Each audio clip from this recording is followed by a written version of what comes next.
भाई साहब ने पूछा है, भाई बिहार में तो सब चीज जाति पर वोट देता है, आप लोग जरा बताइए आप में से कितने लोग मोदी जी के जाति के हैं। अच्छा चलिए मान लीजिए क्या भाई मोदी जी के जाति नहीं, तो सांसद महोदय जो जीते हैं उसके जाति के कितने लोग हैं यहाँ। चुप, तुरंत आदमी कहेगा भैया वो तो मोदी जी के नाम पर मोदी जी का करिश्मा है इसलिए दिए हैं। तो करिश्मा है तो जाति नहीं समझ में आता है ना।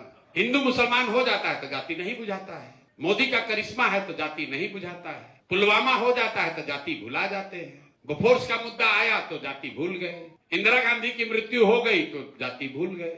आगे क्या होगा छोड़िए, जो पीछे 30 साल में होता रहा है, जब भी कोई घटना, कोई व्यक्ति, कोई प्रयास, कोई विचारधारा समाज के इमेजिनेशन को कैप्चर कर ले तो समाज में ये ताकत है, वो जातियों से ऊपर उठकर वोट करता रहा है। ये आगे नहीं पीछे की बात कर रहे हैं। 84 में बिहार में सभी जातियों के लोगों ने कांग्रेस को वोट दिया।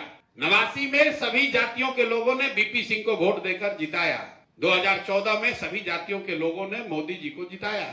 2019 में पुलवामा के नाम पर सब लोग मिलकर जाकर भाजपा को वोट दिए, तो आगे भी दे सकते हैं। कई आदमी तुरंत कहता है अरे ये तो लोकसभा का नाम पे एग्जाम्पल दिए, हम न जानते हैं। विधानसभा में ही नहीं होता, विधानसभा में तो जतिये पर वोट पड़ेगा। आप देखिए 2010 में नीतीश कुमार और भाजपा वाले लोग बिहार में चुनाव जीते, कितना सीट आया? 206।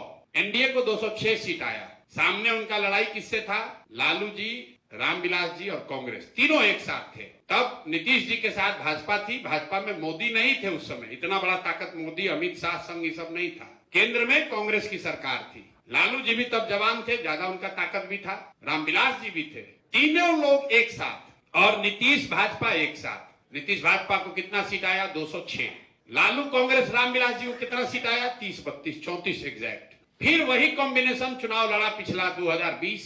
इस बार फिर नीतीश जी और भाजपा साथ में। इस बार मोदी जी भी थे, अमित शाह भी थे, देश में भाजपा की सरकार भी है, और सामने से लालू जी, कांग्रेस और रामविलास जी उसमें नहीं थे। रामविलास जी तो रहे नहीं। लालू जी भी अब थक गए हैं, उनका लड़का ही नेतृत्व कर रहा था। कांग्रेस भी उस समय देश में राज कर रही थी, अब उससे कमजोरे हो गई है। इसके बावजूद नीतीश भाजपा के कॉम्बिनेशन को 115 सीट आया।